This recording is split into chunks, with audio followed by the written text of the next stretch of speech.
a todos. Lo primero, es obligado darle las gracias a Paco Sánchez, darle las gracias al Foro Plural por haber tenido la deferencia merecida de convocarme a esta primera charla, y al Ayuntamiento, por supuesto, y sobre todo a todos los asistentes. De la asistencia tengo que decir que es sorprendente la cantidad de gente que hay para un tema tanto árido. Quiero decir dos cosas. En primer lugar, que hay muchísimos amigos aquí en el público, muchísimas amigas, y eso es emocionante. Y en segundo lugar, quiero destacar también, porque los conozco, a la pluralidad política de asistencia. A este respecto, me gustaría, antes de empezar la charla, que espero que sea liviana y que podamos entrar sobre todo en el tema del debate, igualmente que si hay algún concepto o alguna cuestión que sobre la marcha veis que es importante que aclare, interrumpir sin ningún problema. Pero lo que sí quería decir es que la charla tendría, tal como expresa el título, dos partes. La primera parte sobre crisis global, que es un marco teórico que intenta fundamentalmente integrar los distintos aspectos de la crisis que siempre se tocan por separado. Es decir, hablamos de crisis financiera, de crisis productiva, de crisis ambiental, y siempre se tocan por separado. Bueno, la primera parte es un intento de integrar en un marco teórico explicativo cuál es la dinámica, incluso haciendo un pequeño discurso histórico, cuál es la dinámica de la crisis. Y yo creo que eso es, esa propuesta de marco teórico es lo más importante que podemos producir, porque es un intento de que podamos comprender todos los elementos aislados que se están poniendo diariamente en los medios de comunicación. Y en segundo lugar, es una parte más concreta, que es la crisis diferencial en España y en particular en Andalucía. ¿Por qué le llamamos crisis diferencial? Porque aunque está inserta en el contexto global, sin embargo tiene unas peculiaridades que la hacen que sea una crisis diferente. Bien, los conceptos que voy a utilizar, a pesar de que tienen un claro contenido político, no son políticos en sentido estricto, es decir, tienen fundamentalmente un contenido de naturaleza teórica, y la política es esto y muchas más cosas. Es decir, la política es un marco de comprensión de la realidad social, pero sobre todo es un marco de comunicación y un marco de consenso social. Esa segunda parte, lógicamente, no se trata aquí, sino que se trata desde una perspectiva más del diagnóstico que no de la acción. Sin más, vamos a empezar a ver esta primera parte, la crisis global. Hace mucho tiempo que el concepto de capitalismo pues está un tanto maldito, ¿no? O sea, no se podría hablar de él porque tenía unas connotaciones izquierdistas muy fuertes. Sin embargo, es un concepto fundamental porque es lo que es el concepto más global de todo, que nos permite acercarnos a la realidad social y económica común. El capitalismo como sistema económico, la clave, y tal vez lo que menos se ha puesto de relieve, es que necesita crecer permanentemente para funcionar y estar en el mundo. Esta es una idea central. Durante siglos el crecimiento ha sido extraordinario. La población, por ejemplo, la población mundial se ha multiplicado por 7. La revolución industrial, a principios del siglo XVIII, los habitantes en el mundo eran unos 1.000 millones de habitantes. Ahora mismo está en torno a los 7.000 millones. Es un dato tremendo, ¿no? Este crecimiento, sin embargo, el crecimiento permanente llega un momento en que es incompatible con los límites biofísicos del planeta. El planeta es un ecosistema cerrado que no puede expandirse y tiene unos límites. solamente hay un elemento que no tiene límite, que es la luz solar. El único sistema, el único elemento que puede entrar y salir del planeta. El resto de los elementos son elementos cerrados. La globalización implica que el sistema económico ha colmatado el planeta y que, por lo tanto, el crecimiento económico se reduce.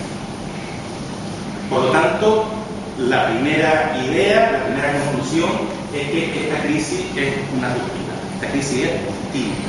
Esta crisis significa un cambio de época. El error sobre la naturaleza de la crisis, que de alguna manera la estamos padeciendo, es que el capitalismo, como todo elemento social, es un sistema de naturaleza histórica. Es decir, que es algo que tiene principio y que tendrá fin. Es muy dinámico económicamente y muy desigual socialmente, y por tanto muy ineficiente. De hecho, en los 2 siglos de existencia, pues, aparte de los conflictos sociales, las 2 guerras mundiales, la Revolución Rusa, en 2 siglos, que eso históricamente no es nada, ha sido muy ineficiente. Sin embargo, las crisis que hemos vivido hasta ahora han sido cíclicas porque siempre han retornado al equilibrio y han retornado al equilibrio precisamente porque la expansión económica era posible. Tras su éxito, se ha sentado la idea de que es un sistema natural y eterno, es decir, se ha perdido la perspectiva histórica sobre su naturaleza. Pensamos que esta crisis es diferente, así que esta crisis es de naturaleza estructural y de naturaleza tendencial. Precisamente por ser un sistema estructuralmente desigual, sin embargo, el crecimiento y el sistema de caos ha permitido un largo periodo, fundamentalmente a partir de la Segunda Guerra Mundial, un largo periodo de estabilidad política a pesar de su desigualdad. Esta estabilidad ha estado sustentada en los países desarrollados a través del sistema del bienestar, que es un pacto social entre la fuerza en su origen, la socialdemocracia y la democracia cristiana, que ha hecho que el núcleo del sistema sea estable socialmente. Y jerárquicamente, al estar cementado en el Estado, ha permitido de alguna manera que la opinión pública viviera la desigualdad bajo el liderazgo territorial de Estados Unidos y con otros elementos fundamentales, que es que a partir de la Segunda Guerra Mundial, precisamente por este pacto social, hay un equilibrio entre el poder económico y el poder político. A finales de los años 60, es decir, en torno al 68, se percibe ya en la teoría los límites del crecimiento. Fundamentalmente la propuesta del Club de Roma, a través de la investigadora principal de Mili, que tiene un libro que se llama precisamente Los límites del crecimiento. Así que ya se percibe que no puede haber un crecimiento permanente. Al mismo tiempo, a finales de los 60, hay toda una oleada de protestas populares, tanto en el bloque socialista como en el resto del mundo, mayo del 68, Vietnam, la revolución de los claves de Praga, etc. Una primera crisis muy importante del petróleo que produce hiperinflación, es decir, una subida de la inflación en todo el mundo desarrollado y al mismo tiempo desempleo. Esto es una cosa que nunca había pasado porque la economía había entendido siempre que eran 2 conceptos opuestos, es decir, que la inflación, al poner más dinero sobre el mercado, creaba empleo y que los periodos de desempleo eran periodos de desinflación y no de hiperinflación. Esta es la primera crisis. Y al mismo tiempo empieza a manifestarse la crisis mayor. Este también es un momento absolutamente crítico en donde se podía haber tomado otro rumbo, pero el rumbo que se toma es la opción por un crecimiento. Sucede una cosa que tal vez esto es menos conocido, pero que es de una importancia tremenda, que es lo que aquí se llama el fin del sistema de Bretton Woods. Después de la Segunda Guerra Mundial, los estados, fundamentalmente bajo el liderazgo de Estados Unidos, se ponen de acuerdo en un sistema monetario. Ese sistema monetario, que se acuerda de Bretton Woods, está basado en la convertibilidad del dólar y el oro. Es decir, el dólar, todas las monedas van a tener un referente, que es el dólar, y el dólar a su vez va a tener un cambio fijo con respecto al oro. Es decir, lo que es el dinero, aunque sea de manera indirecta a través del dólar, va a tener un anclaje físico. El fin del sistema de Bretton Woods significa que se acuerda, en torno al año 1973, se acuerda la ruptura de la convertibilidad del dinero de cualquier divisa y del dólar en particular con respecto al oro. Es decir, la moneda de todos los países se convierte en algo inmaterial. No tiene un referente, no hay convertibilidad en oro, sino es lo que se llama un sistema puramente fiduciario, es decir, un sistema basado exclusivamente en la confianza. Empieza la burbuja monetaria. Esto significa que hay una masa monetaria tremenda, que permite un desarrollo tecnológico muy fuerte con nuevas inversiones en estos sectores productivos, un desarrollo muy importante del consumo, es decir, por ejemplo, todas las protestas de mayo del 68 se canalizan a través de elementos hedonistas en consumo. Hay, por lo tanto, un elemento individualista predominante y se empiezan a destruir todos los sentimientos comunitarios, un control de la imagen, fundamentalmente a través de la televisión, el derrumbe del sistema socialista. Es decir, el sistema socialista no puede aguantar, ni muchísimo menos, el ritmo de crecimiento que le da la expansión de la demanda a través de la liberalización del sistema monetario, y todo esto produce la globalización. Es decir, produce un desarrollo del sistema económico único que llega a los límites del planeta. Esto produce una serie de graves problemas. Fundamentalmente es la escisión entre el sistema financiero, el sistema productivo, las necesidades sociales y los recursos humanos. Al mismo tiempo, una hegemonía del capital financiero global frente al capital productivo.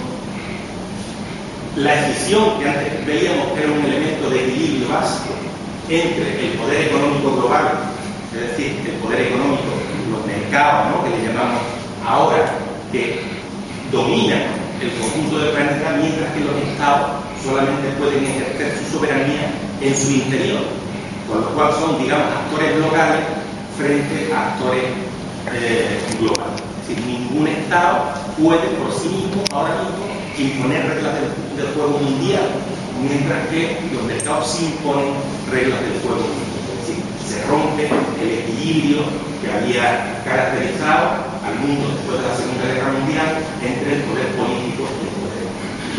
Esto produce una crisis de la democracia real, como estamos viviendo, por ejemplo, en las movilizaciones de hoy, de todas las políticas que se están dando en el mundo, que curiosamente su elemento fundamental es la democracia, no es tanto los elementos sociales de la crisis, sino la democracia.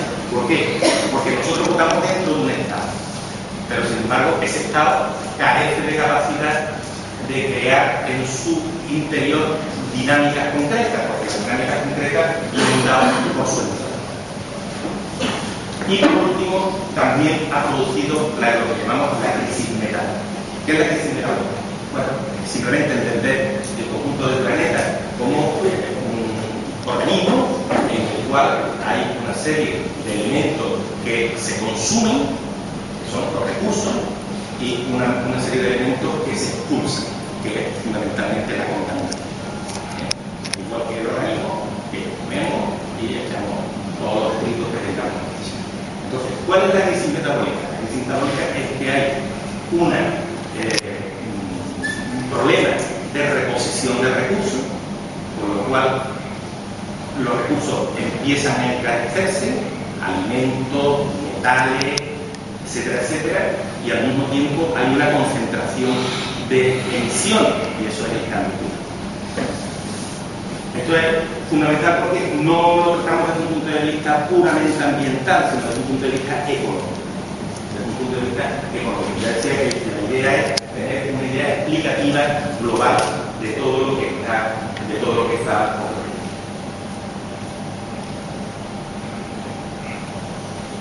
Bien, este gran ciclo de respuesta a la crisis del 68 a través de un crecimiento ficticio por la creación de dinero no estatal, ahora hablaré un poco de esto, se rompe precisamente con la crisis.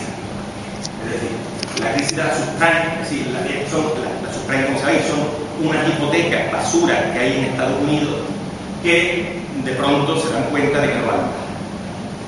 Entonces, esto produce una desconfianza en el sistema que había confiado en el crecimiento ilimitado, y cuando se ponen a echar cuenta y ajustar el dinero que hay circulante a nivel global y los valores que representa ese dinero, el resultado es que hay mucho más dinero que valores reales. Entonces, esta inflación que se ve producido del dinero artificial creado por el sector privado produce un efecto pobreza, es decir, una desvalorización de todos los activos de nuestras casas, de las acciones, etcétera, etcétera, que son los que sustentaban la creación de dinero, que fundamentalmente afecta a los sectores financieros. Los bancos han sido los intermediarios de todo el elemento monetario. Por eso sus balances están especialmente altos.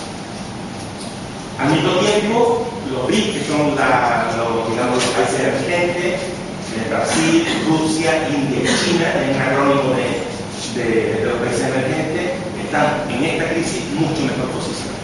Por lo cual, a un problema grande que hay sobre que empieza a haber una contracción de la demanda en general, se suma el hecho de que los países en desarrollo están en mejor posición para vender sus productos. Si queréis hablar un poco del porqué, por lo cual se suma a una bajada generalizada de la demanda, un incremento de las exportaciones de los países, fundamentalmente de los países del tercer mundo. Por lo tanto, el escenario global es el fin de la burbuja monetaria con una caída generalizada de la demanda sumada a lo que se intentaba evitar cuando se apuesta por el crecimiento ficticio, que es una tendencia generalizada al estancamiento de la economía. Las principales consecuencias de esto son la crisis en Estados Unidos en el centro, a pesar de que parece que es el euro, etcétera, etcétera, Estados Unidos en el centro de la crisis. Allí nació la crisis de la subprime y ahora mismo el elemento más amenazado es el dólar, que amenaza con una desestabilización monetaria internacional. Hay una crisis de superproducción, precisamente porque el conjunto de la producción mundial se había dimensionado para una demanda que es la que estaba alimentada monetariamente de manera ficticia, al caer la demanda y continuar en la misma oferta, la misma capacidad productiva, lo que hay ahora mismo es un exceso mundial de capacidad productiva.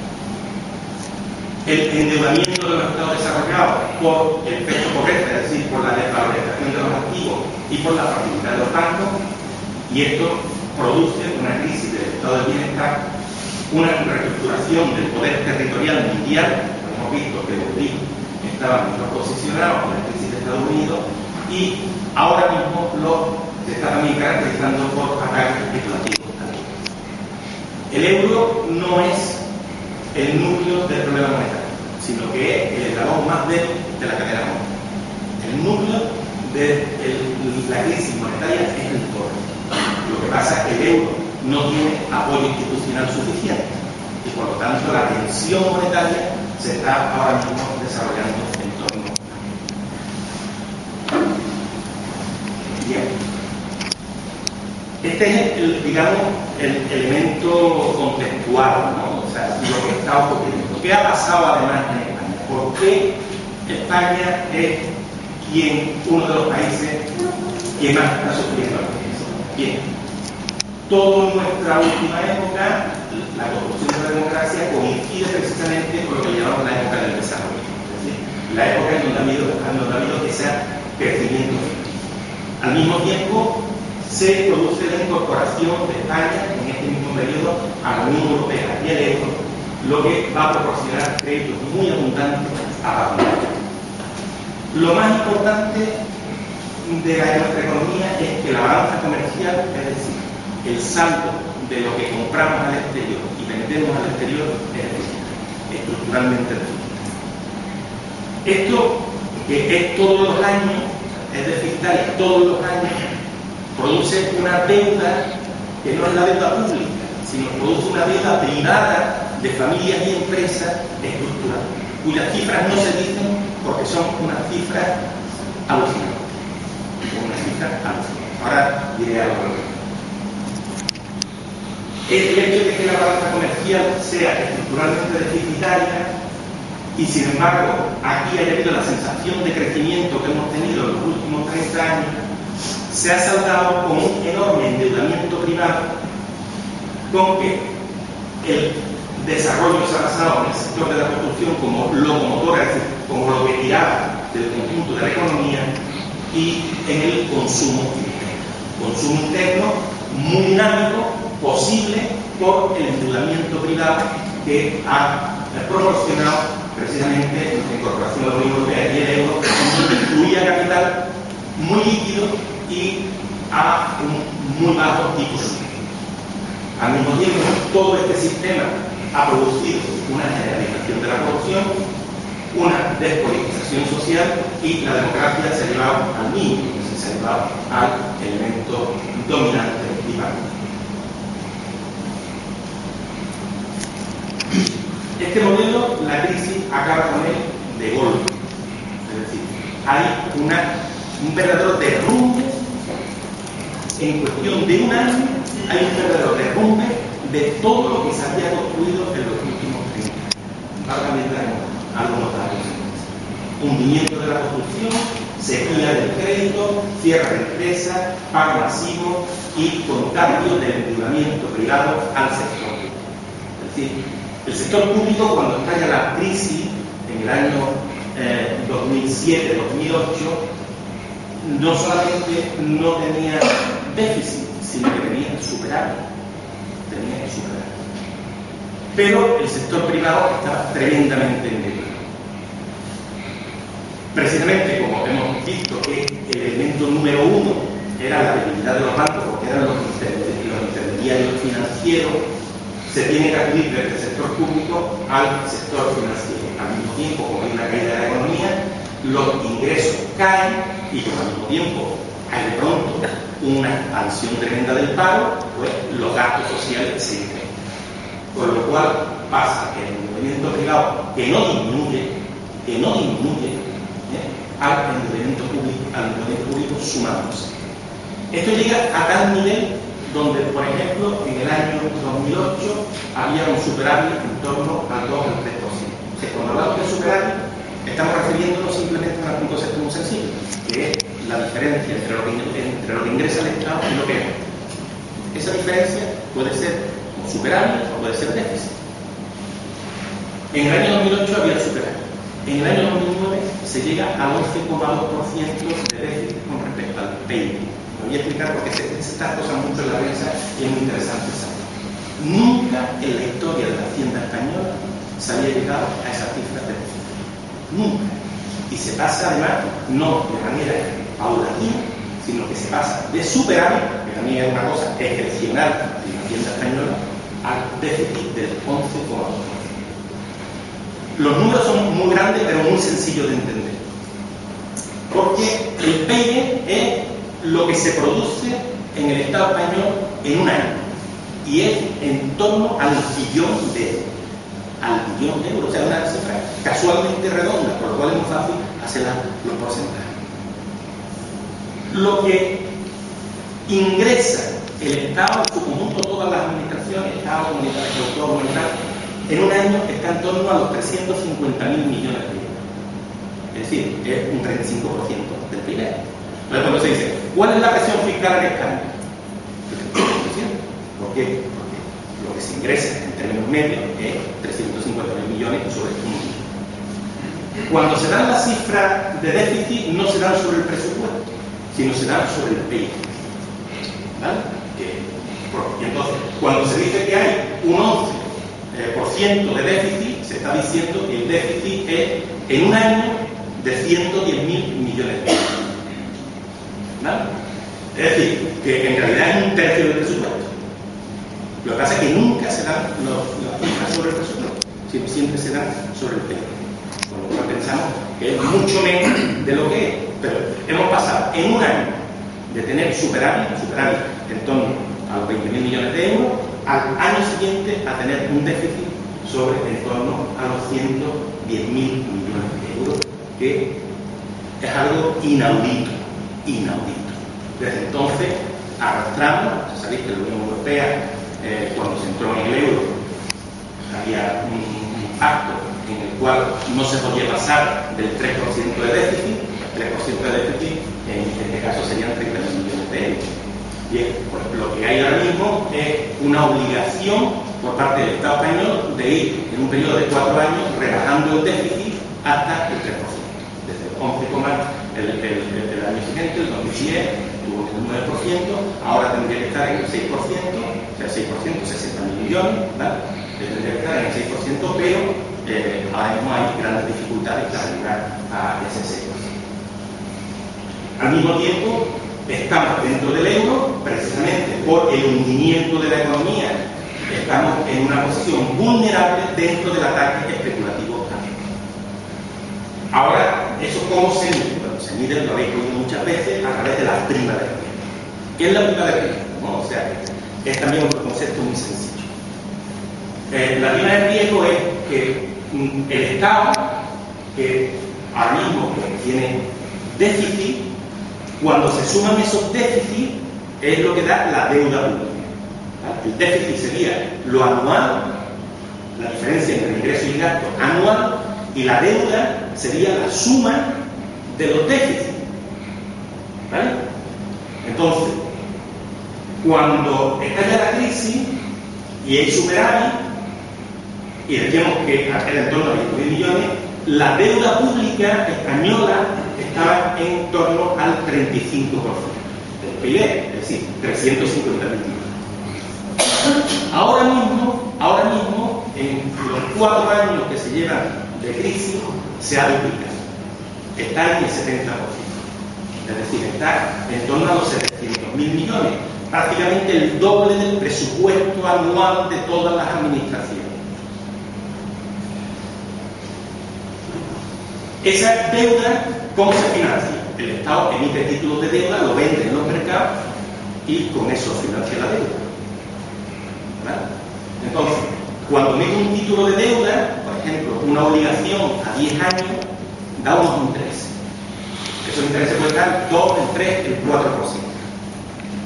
Como el Estado más fuerte de la Unión Europea es Alemania, y que también está en el euro, en principio no tendría que haber diferenciales entre el bono alemán a 10 años y el bono español a 10 años. No tendría que haber diferencias porque están en la misma moneda, están nominados en euros.